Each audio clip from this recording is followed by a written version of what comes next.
Hi guys, it's Kelly here and I'm back with another video for Honeybee Stamps.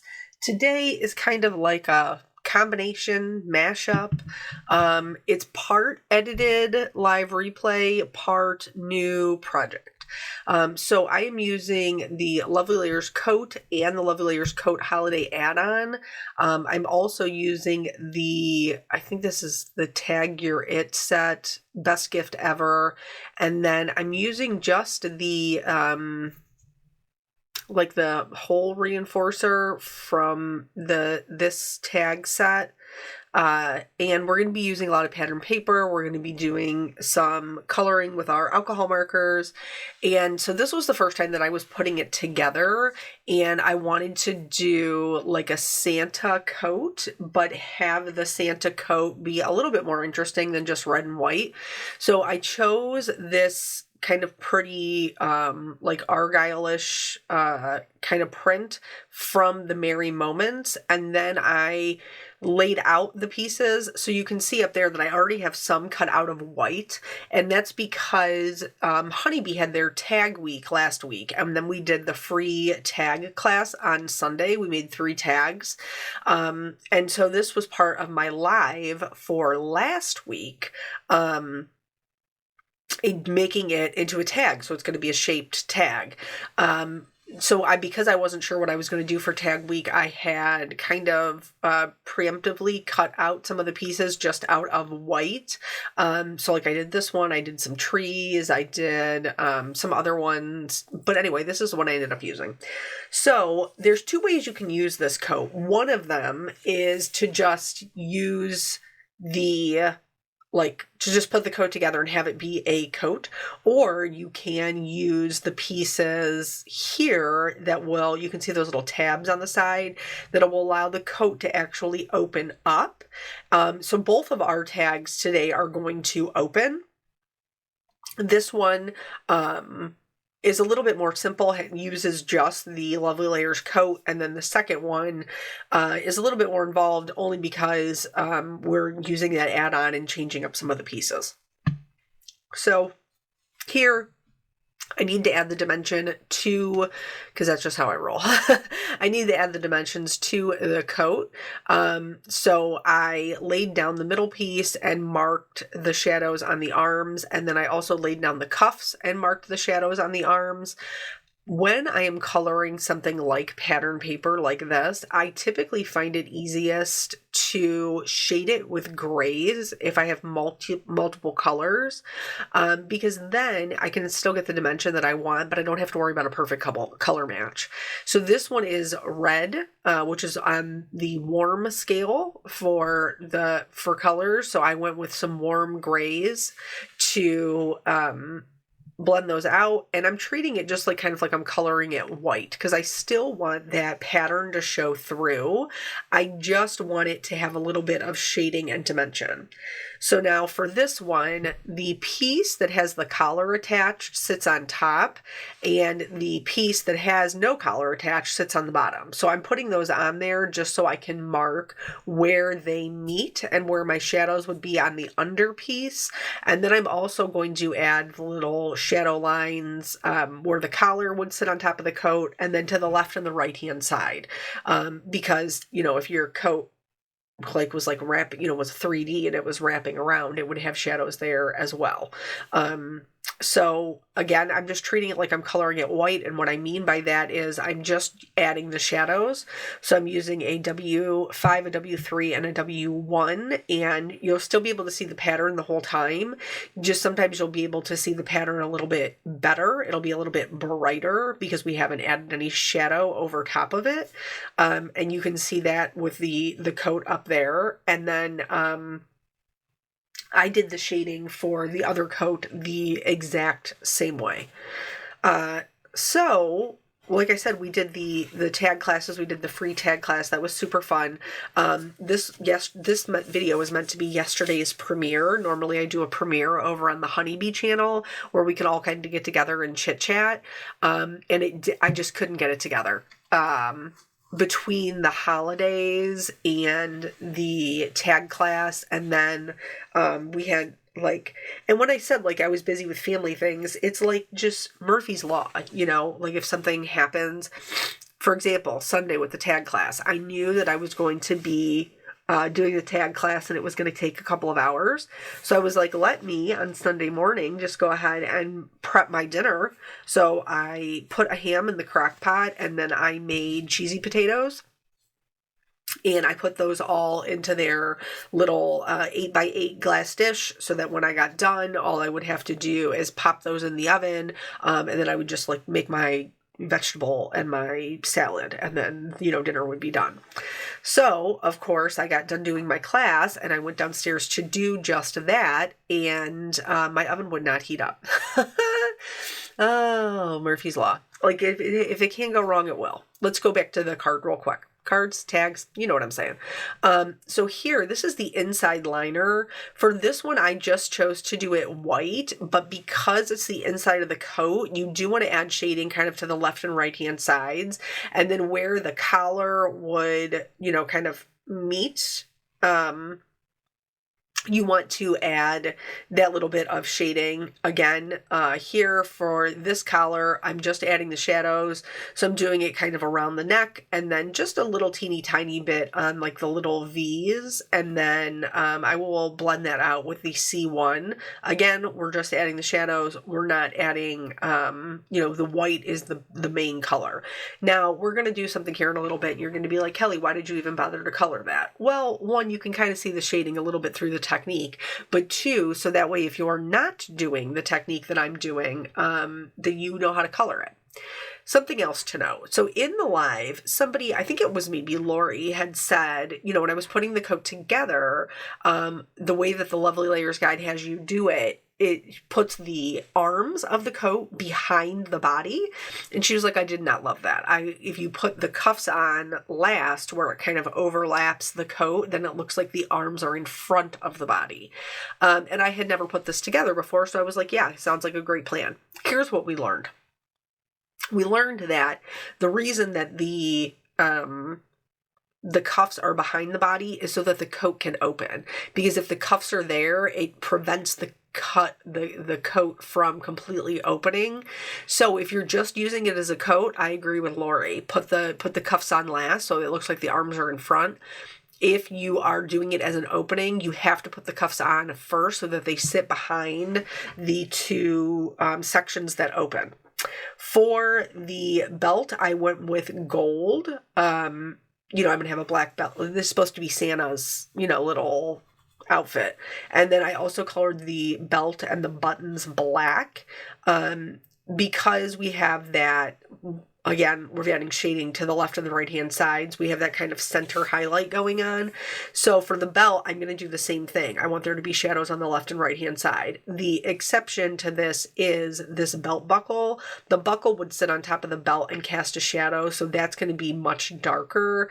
And I'm going to leave that right edge a little bit lighter. So that way when it meets the other half of the belt, there is some separation there. For the buttons, I'm just adding a little bit of shadows kind of to the bottom, a little like C shapes, and then I'll take that all the way up to the C5. So anyway, after the class, I went downstairs, I preheated the oven, and was like going about my things, and I was like, man, it really smells like gas in here. So of course, like I asked my sister, she was there, she helped me with the class, and then I asked my husband, and he was like, yeah, it definitely smells like gas. Well, then the temperature wasn't going up. So he's like, well, they do have like a default in them where they won't continue to try to heat if there's a buildup of gas. He's like, so let's open it up. We'll open the windows, and let the gas out and then try again. So that is what we did. Eventually it did start heating, but it took forever. It took such a long time to get to temperature. Like the potatoes were supposed to take 45 minutes and they were in there for like 2 hours. And even then we were barely at 350. All right, let's talk about what we're doing here. So here, I was putting the whole coat together and I felt like it was missing like a little pizzazz, something a little extra. And so I decided to, here's where I'm zooming in so you can try to see the texture.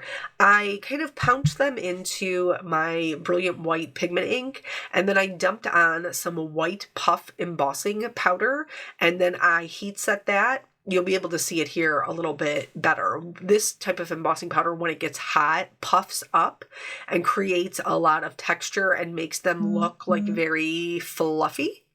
And so I did that with the cuffs and with the collar, and I did that on both of the tags.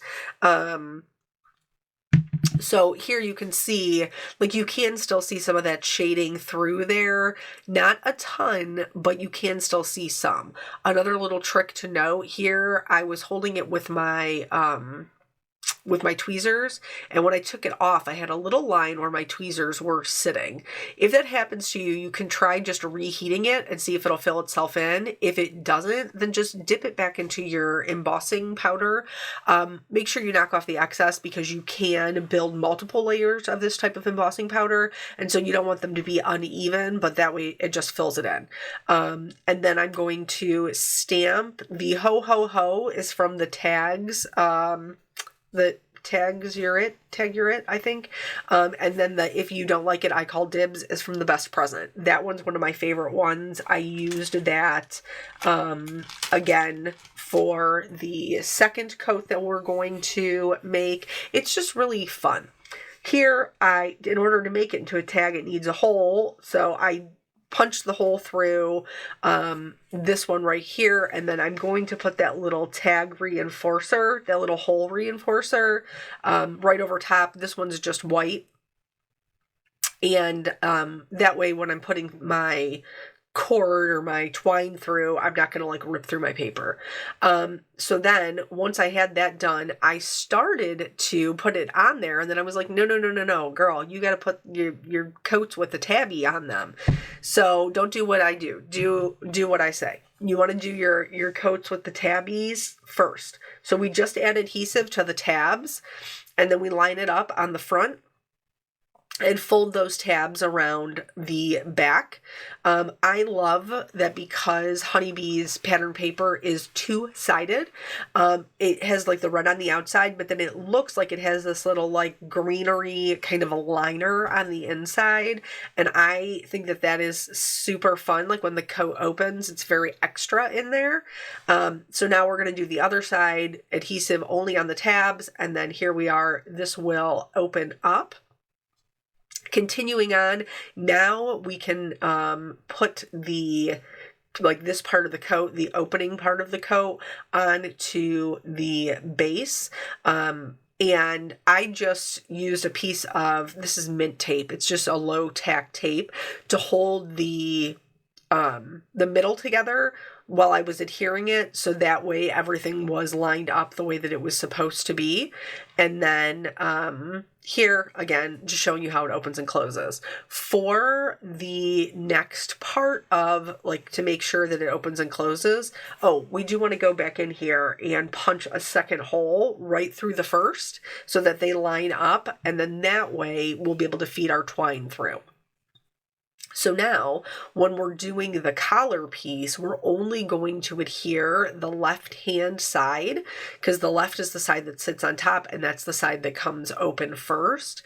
So we only want to add adhesive to the left-hand side of the collar, and that's just me dry fitting, double and triple checking before I put glue down. So then I'm going to line that up. We can see how dimensional our little coat is. I actually made the comment when we were in the live, like, this very much reminds me of like the flannel work shirts that my dad used to wear to go to work because he was a pipe fitter, so he was working outside all the time. And this very much reminds me of the flannel shirts that he used to wear. So then the collar, you can put glue all over this because it's sitting on the one that is only glued on the left. So then here's where I learned about the cuffs. So here's what they look like on top, which I like. I do like this look. But in order for the things to open, I have to have the cuffs tucked below. So I'm just going to kind of peel up those bottom corners, and then I will be able to slide those in there, and then I'll just add more adhesive and push them back down. So anywho, it took 100 years for it to heat up. So in the meantime, I was like, I don't even know if these potatoes are going to get done. So I ended up making like orzo. Orzo as a side, and then they were all done. So we just had an extra starch, which is fine. It's no big deal. But then, so yesterday I'm like, okay, I'm, getting my things together. And if you were in the class, there was a little special announcement in the class. And so I'm working on the things for my little special announcement, which will be on my channel later this week. So I was working on that, and then Christmas, like we're getting to the point now, we're about 10 days out, from Christmas. And so if you need to order something to be here by Christmas, then like you're up against it. So I was trying to make sure that I had all of the things for that. Side note, again, with the belt, you want to make sure that there's no adhesive in the part that overhangs, that you're only gluing it to the left, like part that opens, that left little like side flap. And then again, because the buckle sits on top of the base piece, we can glue the whole thing down, and that's no big deal. The buttons will be the same way. You'll notice when I do the buttons, I'm actually just putting the dots on the left-hand side of the coat and then adhering the buttons. I kind of pick up the coat in between each one to make sure that there's no glue or anything that's like seeping over and is going to cause the whole thing to be sealed. And just a little something to know about your buttons. However you added your shading, just make sure you adhere the buttons all the same way, whether your shading's on the bottom or the top, left, right, you get it. Just make sure they all match. Otherwise it's going to look wonky. I was doing that, and I was doing Christmas shopping. I was working on some other things. So the video just kind of got away from me. And then I was like, well, I should have time, when I get home. Like I had to go pick up Jelly Bean, from daycare. And then, I had to get gas, and I had to pick up my prescriptions. So in addition to that, the other day when I was baking, different side story, I made nut roll, and I ran out of time, so I brought them home. So I had to drop off my dad to like his nut roll and the cookie sheets that I had taken home with me. So I had those things. And then when I got home, my little peanut butter had lost his wallet. And so needless to say, he was beside himself. Back to the card. So here I was just showing, these are some of the smaller tags in that set. And you could use it as like your to from and just put it on your twine, but it also kind of looks like maybe a little price tag. So you could add that on there if you wanted, if you didn't want to put the to from on the inside. Like here, I've kind of stamped it pretty full. So, you might not have that. Alternatively, you could cut in just a plain white coat, like the base layer, stick that on the back and put your to and from there. So there is our first tag. I decided that I wanted to also add glossy accents. If you decide to do this, and I think it's a great idea because I love how shiny the belts are, and the buttons. I should have waited. I should have waited and done the bottom part first, let it dry, and then come back and done the top part. So here, this is what we created in the live, and now this is the second one, the second idea I had for it. Now I have a lot more, but at this time I knew I had this one. So instead of doing a Santa coat, I'm going to do an elf. I'm going to do an elf coat, and I'm going to use some of the add-ons. So there's lots of add-ons in the holiday one. I was very specifically looking for like the elf movie look. So I got out the mittens, and I got out the like the border, the trim. And then instead of cutting the inside of the coat out in white like I did before, I chose to cut it out. I think this is the Pinstripes and Polka Dots Harvest. I used it in another, what did I use it in? The poinsettia card, I think. So I already had it in my scrap pile. And I thought, oh, that's going to match this green one. So a couple of things to note that were just a little bit different because this cardstock is darker than the red. Instead of going W1, W3, W5, I went W3, W5, W7 because this is a darker cardstock. So the grays work on any color combination, any multicolored combination. You just want to make sure that you're using a dark enough shading to be able to see it. And so I'm not going to go through all of the same things that we just went through, just the things that are different. So here I've done the shading just like I did before with the collar and the sides, but now I need to do the shading for the trim. So you can go in, lay these out, and then go in and follow the wavy line exactly, which is what I did on the left-hand side. On the right-hand side, I didn't. I just kind of generally marked it, and I'm going to tell you either one works. I didn't have an issue with either one, showing the shadow. It worked for both of them, and I don't think either one of them looked better than the other. So if you're too scared to eyeball it, then just trace the shape. If you're I think I can eyeball it, go ahead and do it. It'll be fine either way. For the mittens, I am adding shading where they'll come out from behind the coat, where the little thumb is, and then on the side that will face the coat. So for the mitten that's on the left, I added shading to the right, and for the mitten that's on the right, I added shading that's on the left.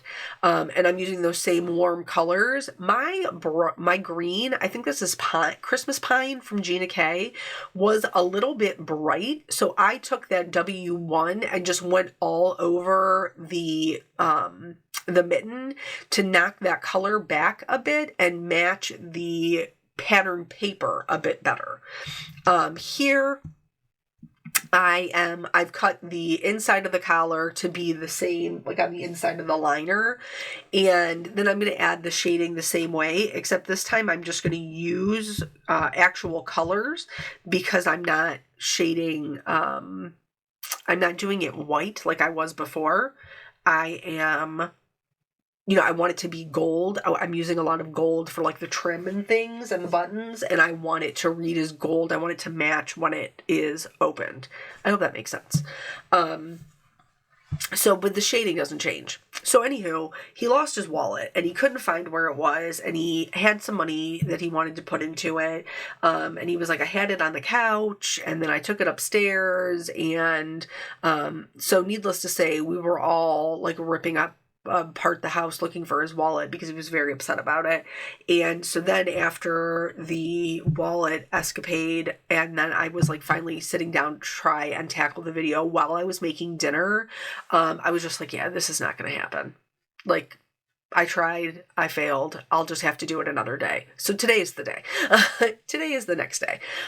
Here, normally I use a YO2 as my lightest color for this color combination, but because the pattern paper was a bit more subdued, I decided to go with a Y21. And then it wasn't exactly blending perfectly with the pattern paper, so I went over it with a really light yellow, a Y00, and this really isn't going to add anything to the pattern paper. It's just going to help blend out that slightly darker color. For this trim, there's actually two different types of trim in the add-on, the holiday add-on. But for this one, the one on the right is the one that's underneath. So I added the shading on the left-hand side, and then the one on the left it sits on top. So I did the shading to the left. I hope that makes sense. And then the buckle and the buttons were the same way as the black, the black buttons, just a different color. And so you could do these, you can really work this to be a bunch of different things. Somebody else had said it would make a really cute dress. I 100% agree with that. I think that it would be an adorable little girl's dress. This is kind of one that I had originally looked at and was just meh. But then after using it, I now have like a bunch more ideas for it. So I hope that this, if you have picked this up, that it will also kind of inspire you for the different things that you could do, even, just outside of the holiday season. Like you could do, this with that, like that flannel shirt, thing for like Father's Day. So here in just a second, I'm going to get there she is. So the kids at daycare had been sick. Don't mind her curly hair, her unruly curly hair. The kids at daycare had been sick. And like on Wednesday, one went out. On Thursday, another one went out, like on the way there. So I was like, you know what? I'm just going to keep her home. So on Friday, she was home with me, and this is after she got up from her little nap and she wanted to help. So that's why you see these little teeny tiny hands and also her little curly hairs, her little curly head, because she wanted to help me. And then almost as soon as she started helping me, she promptly decided that she was no longer interested in helping me. So she did the cuffs and the collar and that little bit of the trim, and then she was like, let me scoot these over, and I'm off. I did just want to show, I'm not going to show you the same thing again because we just went over it, but I did want to show you that I did do the same thing. Nothing was different about the puffy embossing powder portion. And then I also stamped into the sentiment, again, this is from The Best Gift Ever. I almost kept this. I hope you love it. There's another one that says handmade with love, and then next to it, it says, just kidding, it's from Amazon. Like, it's a really kind of funny, silly, borderline like snark, and I love it. I'm totally here for that, for that stamp set. So here, again, for the building, I'm just going to kind of show you the parts that were a little bit different. Putting the coats on and adding the trim. The trim, because it is like a wavy kind of trim, it did throw me a little bit. Because I kept I thought everything was going to like line up perfectly like most of the Lovely Layers do. And this one is a little bit more free-spirited. So it does line up. Also, like when I was doing this, I was like, this looks like the little, like the cape from Frozen, like that Elsa wears. You could do this little cape if you had a little who loved the Frozen movies. For the mittens, I'm just adding a little bit of adhesive and adhering them to the bottom of the sleeves, and then that cuff will cover where they come together, because this time I know to adhere it first, so I won't have to pry anything up. Lesson learned. So anyway, we went through his room, through the couch, moved the couch, took off the couch cushions, the whole deal, and ended up finding it in the kids' playroom, like underneath the chair. I don't know. I was just grateful we found it. Like, thank the Lord. So anyway, it was a little bit like hectic. And then this whole week is that way. Today, Caitlin has dance, but then I also had a dentist appointment. I remember way back when we had the Christmas release, I chipped my tooth that night, my front tooth. And so I finally was able to get it fixed. I had to pay for it out of pocket though, because you know that we have met our goal with our insurance. So always something. Here is, I cut another one of those reinforcers. I just cut it from the same yellow. The back of that polka dot is a stripe, so I just cut it out of the stripe.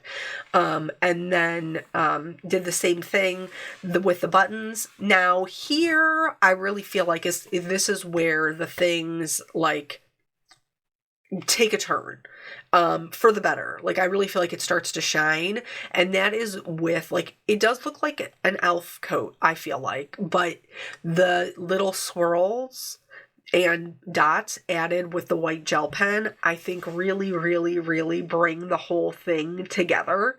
Because, Elf has that bit of detail on his coat, and I think it is great. I think it's so fantastic. I think it really brings it to life.